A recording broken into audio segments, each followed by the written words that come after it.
In early 1919, the Red Clydesiders demanded a 40-hour working week and threatened to call a general strike. Maclean tried to persuade the union leaders to postpone the strike for at least a month, so the much more politically powerful English coal miners could be rallied to the cause, but they wouldn't listen. On the 27th of January, 40,000 Glasgow workers came out on strike, and by the next day, that number had almost doubled.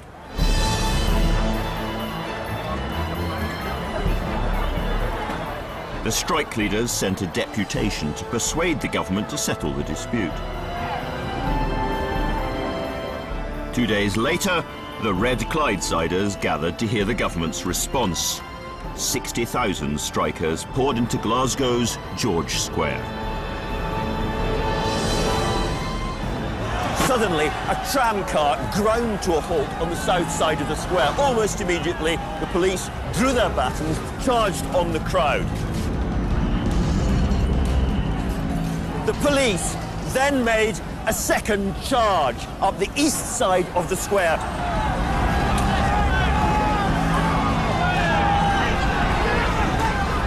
But there, they were met by a wall of demonstrators throwing lemonade bottles they'd pulled off a passing lorry. Inside the city chambers, the meeting broke up.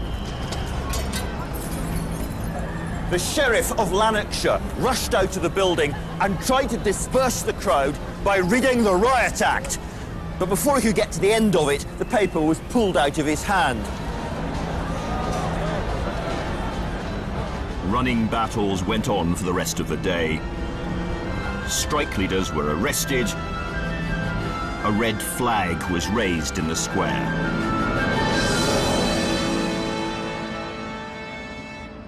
Down in London, panicky ministers were meeting to discuss what was already being called Bloody Friday. But they were reassured to be told that 6 tanks and 100 lorry loads of soldiers were being sent north by rail that very night.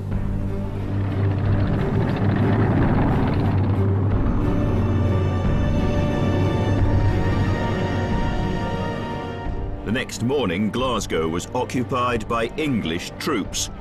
Scottish regiments were confined to barracks in case they mutinied. During these years, the fear of communist revolution was so great, the cabinet later discussed the military defence of London and using RAF squadrons to bomb the workers. They needn't have worried. Just as John Maclean had feared, the strike failed to spread beyond industrial Scotland. And when it became clear that the government was prepared to fight and even to kill workers in order to win, the strikers began returning to work.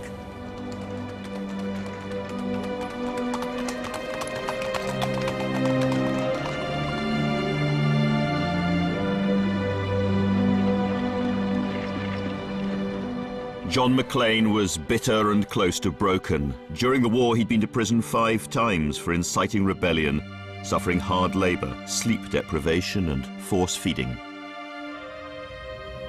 In November 1923, Maclean, who had double pneumonia, finally collapsed. He was actually in the middle of making a speech, and he was carried off the open-air platform and taken home to die.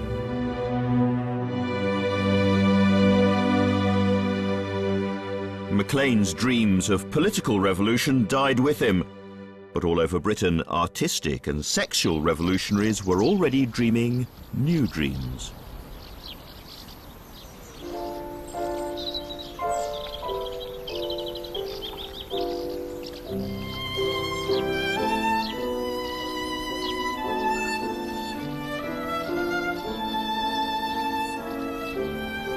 Garsington Manor in Oxfordshire, once the home of an unconventional aristocrat, Lady Ottoline Marr.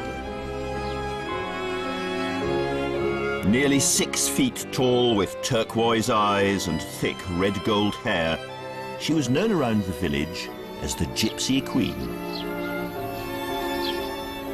Marr turned Garsington into the country seat of the Bloomsbury set.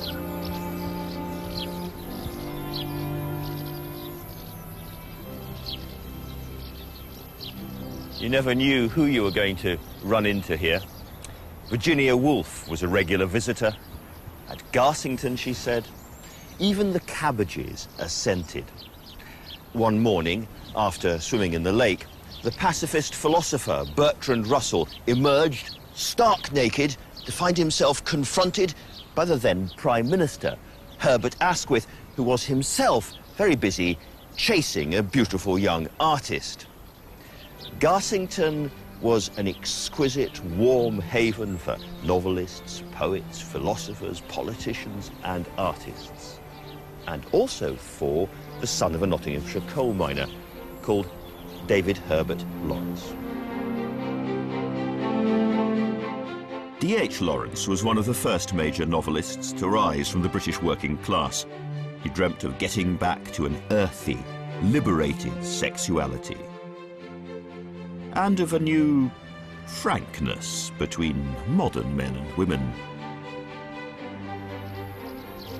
They became mutually bedazzled, the peacocky lady and the cocky young writer. It was a very English story. They spent hours at a time together, walking in the countryside and talking. Here, one feels the real England, said Lawrence. This house of Otterleen's. It is England.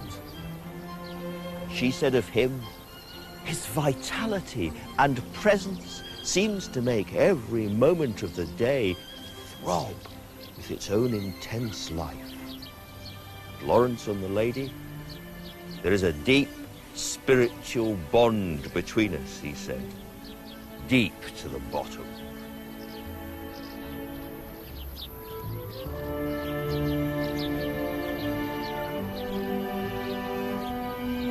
Lawrence saw Garsington as a refuge from a country brutalised by industry and war. Like many of Otterleen's guests, he saw it as a kind of earthly perfection. But there was a serpent in paradise. Otterleen always suspected that she wasn't loved quite as much as she'd have liked, but she had no idea of the true venom lurking inside the people she lavished hospitality upon.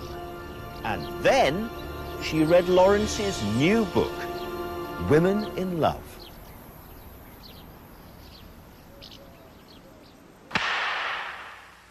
We have devised an entertainment for you in the style of the Russian ballet.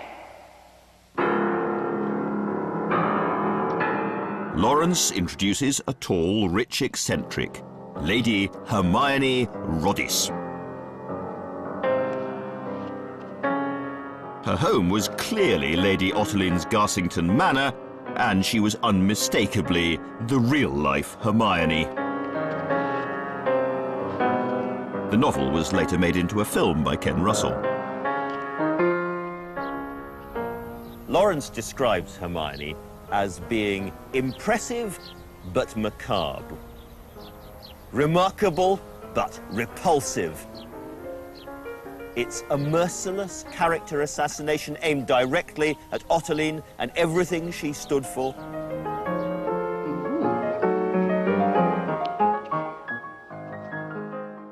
Otterleen was stricken with grief and broke off all contact with Lawrence. That brief dream of a new kind of British culture, where the aristocracy joined hands with the most radical and thrusting artists, turned sour almost immediately.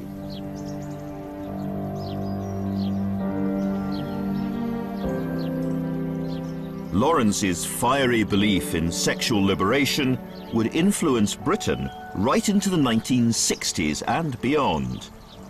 But the good times at Garsington came to an end in 1927, when Otterleen ran out of money and was forced to sell.